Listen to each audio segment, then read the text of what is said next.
Flash forward to the war on terror. We know it was concocted and we were contrived into these wars just based on all the propaganda and fear-mongering alone. But then when you look at the actual cases, it continues to fit this false flag mode. Look at the Madrid bombing. It didn't add up. It didn't actually connect to the supposed al-Qaeda people they wanted us to believe were part of it. Instead, it fit into the terror agenda. It fit in with the timing. Then we saw the 7/7 bombing, which appeared to again be part of our Muslim radical extremist enemies we're supposed to go to war with around the globe. Yet people like Peter Powers were running simultaneous drills that appeared to be almost identical at the exact same time in the same location. And when they were later confronted about it, oh, nothing going on there. I'm going to walk into this broom closet and not answer your questions. And we see this going on. And when we look further into history, our explanation for false flag terror becomes part of our ongoing history of foreign policy. You've got Hillary Clinton, Brzezinski, so many figures talking about how we funded the early groups that later developed into al-Qaeda over in Afghanistan and Pakistan to fight against the Soviets. We covertly armed them, trained them, gave them funding, and goaded them into war, then later used them as our prefabricated enemy. And we've also got the clip of John Loftus explaining how the supposed mastermind of the 7/7 bombing, Aswat, was a member of British intelligence and goes all the way back to this history of resistance against the Soviet Union. And then they later used them to fight in Kosovo and the other parts of the Balkan War, and then later used them since the USS Cole bombing as our new shadow enemy. Let's go to some of those clips right now. Aswat is believed to be the mastermind of all the bombings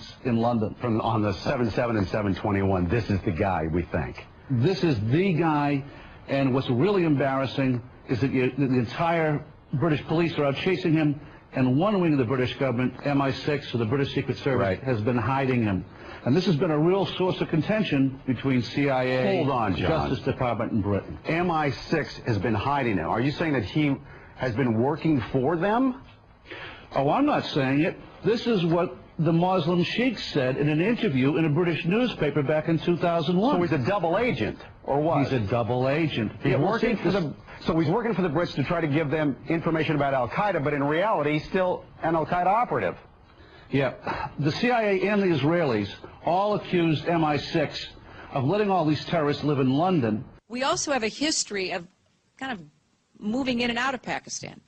I mean, let's remember here, the people we are fighting today, we funded 20 years ago. And we did it because we were locked in this struggle with the Soviet Union. They invaded Afghanistan, and we did not want to see them control Central Asia. Let's deal with the ISI and the Pakistani military, and let's go recruit these mujahideen, and so that we can go beat the Soviet Union. And guess what? They retreated. They lost billions of dollars, and it led to the collapse of the Soviet Union. So there's a very strong argument, which is, wasn't a bad investment to end the Soviet Union, but let's be careful what we sow, because we will harvest. And so for people who have studied some history, who've raised some questions about what's going on with what appears to be false flag terror, they really hope we're going to get caught up in some chicken or egg question of whether or not CIA informants implanted inside the al-Qaeda cells are really working for us, or whether they're part of their operation. Well, the point is, it's just all staged. It's not a real chicken and egg question when you realize the entire foreign policy apparatus was unhatched from those in power in the West, and they've been leading the gag all along. Look at the underwear bombing case with Kurt Haskell, where he just happened to be a witness getting on the same plane, but caught them red-handed using intelligence handlers to get this doped-up, duped patsy on the plane for this phony bomb just to scare everyone into accepting, unacceptable conditions like radiating body scanners and a greater erosion of civil rights, in airport and transportation. It's just sick. We've exposed that case to no end, and instead they have continued the gag by reissuing a new underwear bombing case. Well, we get what's going on. The CIA isn't just infiltrating al-Qaeda, they're leading them. They're using them as a tool to crack down on the population and enter into all kinds of perpetual war at any time they want. It just makes you sick. It should anyway. Look into it if you don't know what we're talking about. Meanwhile, more false flagging and using infiltration and little doped up dupes to get things done. We exposed last week how in Minnesota they were feeding drugs to people so they could discredit the Occupy movement. What? The Minnesota Department of Public Safety has now issued a press release announcing the suspicion of their drug recognition program conducted by the Minnesota State Patrol after it was exposed that they gave drugs to their little informant and tried to get them to rat out Occupy movement, make them look bad, report on people who may or may not have been involved in any kind of bad behavior. Here's part of that press release now. Minnesota Public Safety Commissioner Mona Doman announced today that the Bureau of Criminal Apprehension, BCA, has launched a criminal investigation into allegations that a Hutchinson police officer provided marijuana to a potential subject in Minnesota's drug evaluation and classification training last week. And so now they're going to investigate into it and get to the bottom of it, and it'll never happen again unless they need a new terror attack or a new way to discredit movements who are simply critical of the cronyism going on in government, of the eroding standard of living we're facing, of the fact that the rich are only getting richer and conspiring more and more with the ongoing conspiracies. Meanwhile, though, the British Army is preparing to attack al-Qaeda's Air Force during the Olympics. They've got mobile battalions and batteries and fighter jets positioned in the civilian portions of London for these upcoming games, and people are wondering, why do they have such a show of force? I think it's just to intimidate the public. I mean, al-Qaeda's Air Force, that's a joke too. Al-Qaeda's Air Force during the Libya war, for example, was none other than NATO.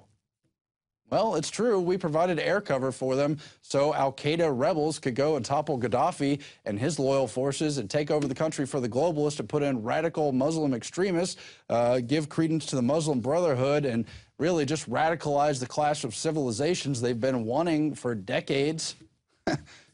Just funny.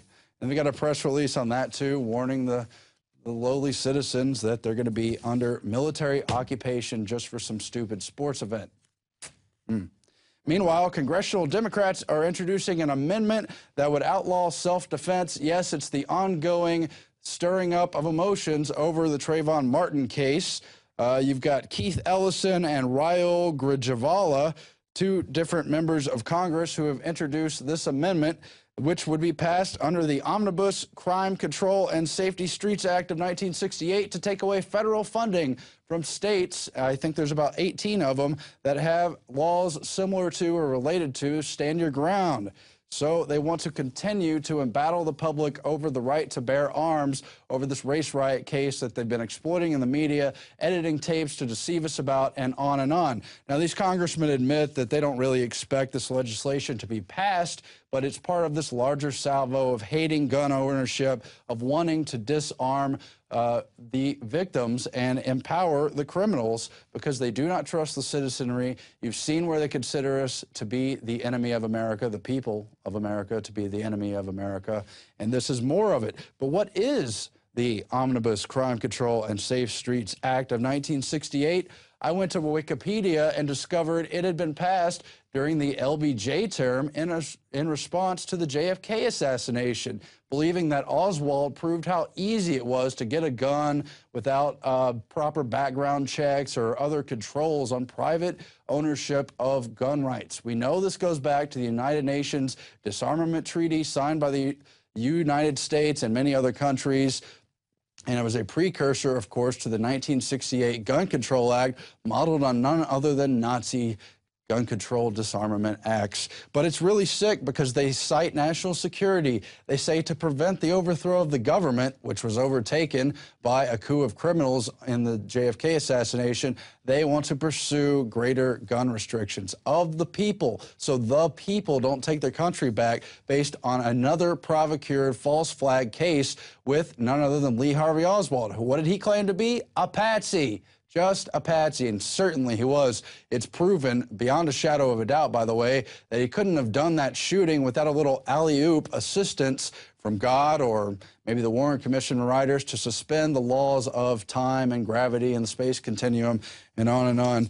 just another strange tie-in to that famous case of when our country began to go clearly in the wrong direction. Meanwhile, the UK has banned a self-defense expert from entering the country. Was it because he was critical of the UK's self-defense policies, or was it because he was coming to teach citizens how to defend themselves if they're attacked by a criminal? Now, the UK already has a lot of laws against knife ownership. They basically have a gun ban, and now they really don't even want people to learn how to do hand-to-hand self-defense combat. That's the case surrounding U.S. Navy SEAL Tim Larkin, who tried to enter the country but was denied, where he was going to give seminars and, as I mentioned, had been critical of the Labour Party's policies and other UK policies discouraging British citizens from using any kind of self-defense whatsoever. Just a celebration of that sick culture. And it reminds us of how talk show hosts were not allowed into the country because they were critical of the UK. And on you can see where these policies are growing into a total tyranny to clamp down our populations. Have you been to InfoWarsShop.com lately? Express your inner patriot with these brand new InfoWars t-shirts. Say it loud with the InfoWars Bullhorn shirt, or educate the sheeple with the Bill of Rights shirt. Grope the public's mind with the TSA shirt. And with this shirt, you can let the dark side know of the Rebel Alliance's power. All available at InfoWarsShop.com.